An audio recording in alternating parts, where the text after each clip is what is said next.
So tomorrow there's gonna be a Nerd Alert episode about weird crossovers. And for this episode of Anime Theory, I'm gonna ask the question: are all of our favorite cartoons in the same universe?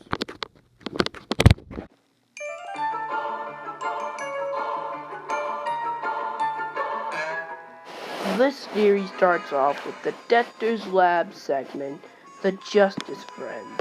And two of the Justice Friends, Major Glory and Val Howland, have been in an episode of Powerpuff Girls.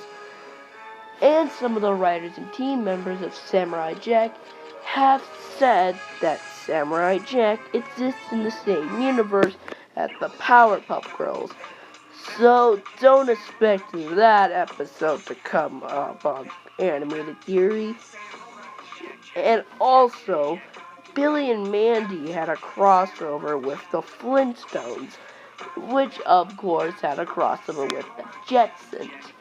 And Billy and Mandy, he had an even bigger crossover with Codename Kids Next Door, which featured many other characters, including Mac from Foster's Home for Imaginary Friends, Dexter and Dee Dee, the Powerpuff Girls, and even Ed, Edd and Eddy.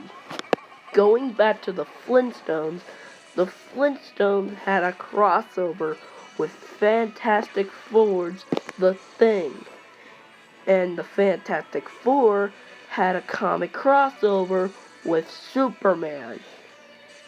And that connects us to the entirety of DC and Marvel.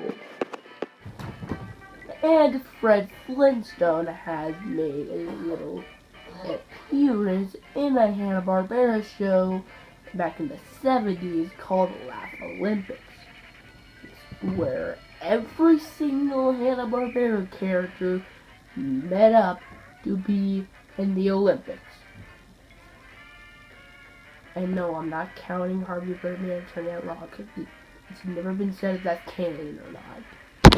And with Scooby-Doo being in that show, that also connects us to the new Scooby-Doo movies, which feature tons of crossovers, such as the Three Stooges, Dick Van Dyke, the Harlem Globetrotters, the Addams Family, and the previously mentioned Batman of the DC Universe. And that, my friends, is our stunning connection to the real world. Scooby-Doo and the Three Stooges. And it only gets weirder from here. There were two Scooby-Doo movies where Scooby and the gang meet up with...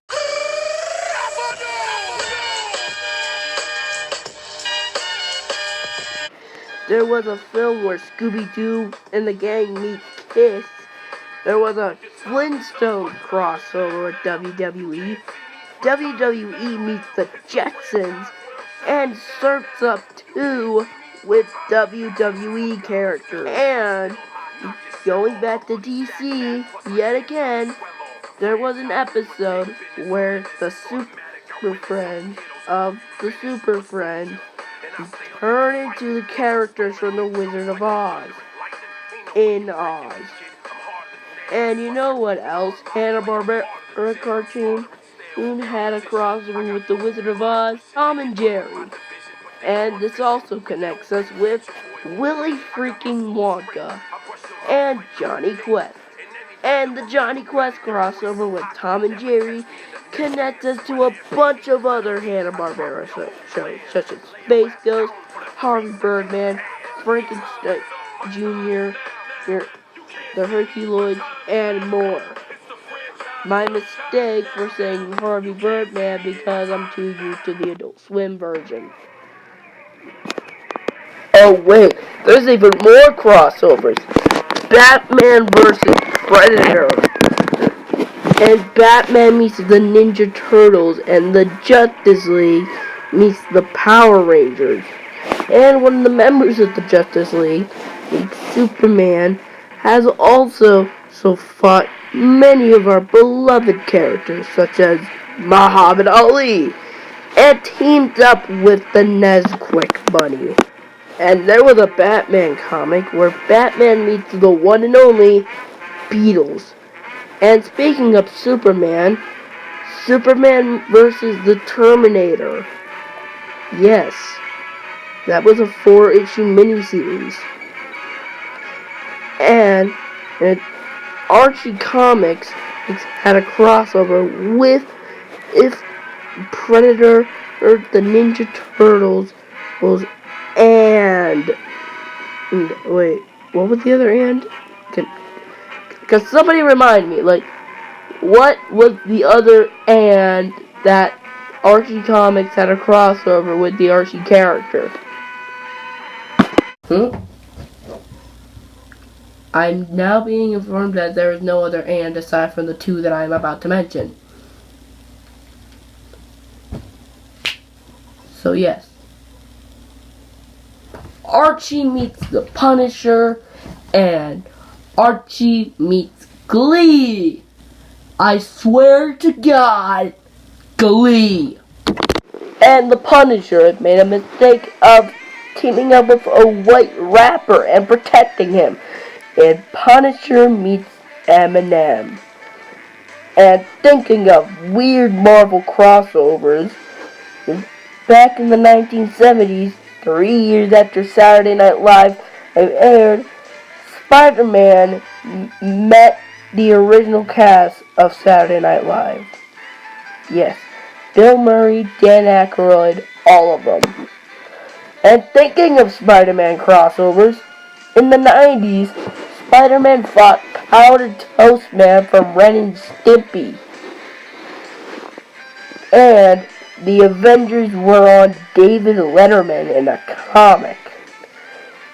And one of the weirdest crossovers I've ever heard of, which makes Superman and the Terminator make a match made in heaven.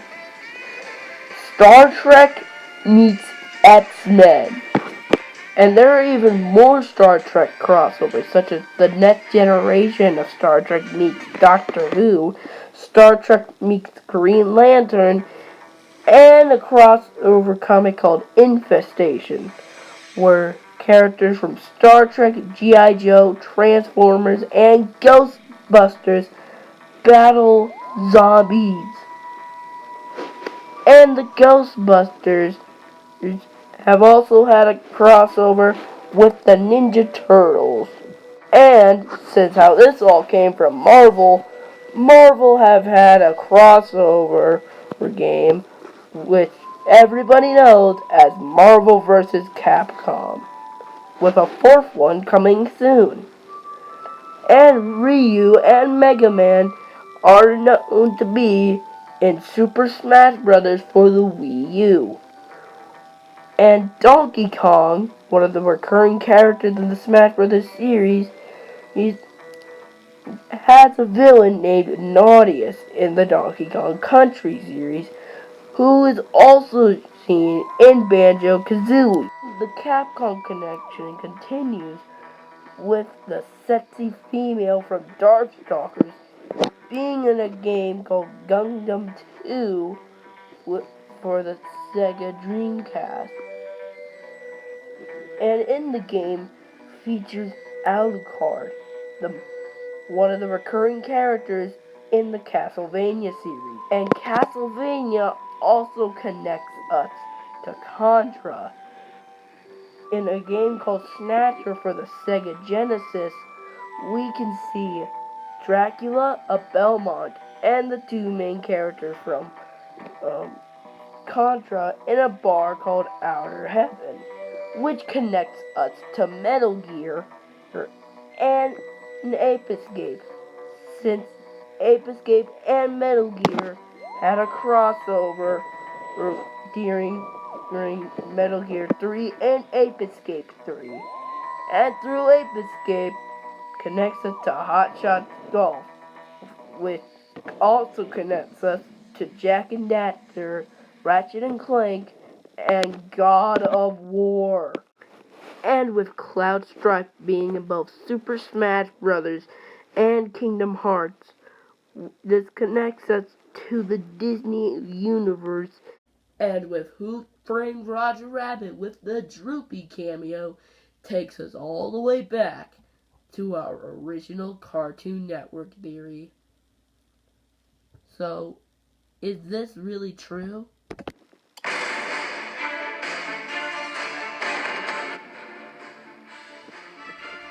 Oh my god. That was amazing. I've never heard a theory like this in my life.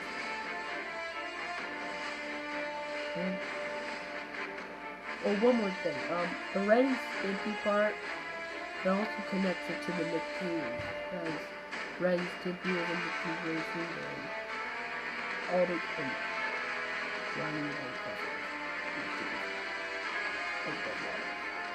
Anyway, this theory sounds way too crazy to be true. And a lot of these crossovers are official. But,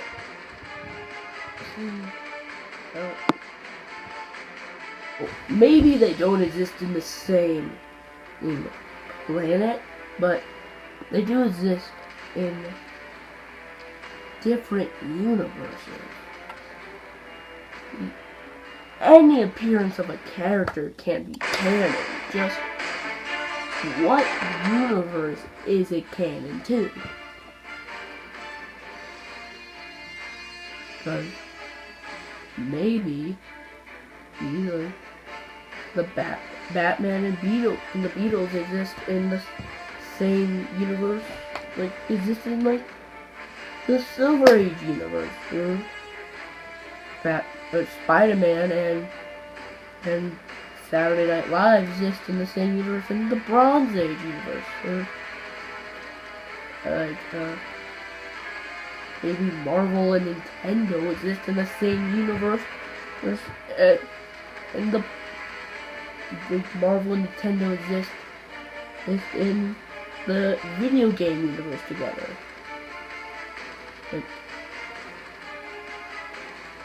So, any appearance of a character can be canon. You just gotta ask the question, what universe is it canon to? So that's it for this video. Please give a thumbs up, and comment below and let me know what you think.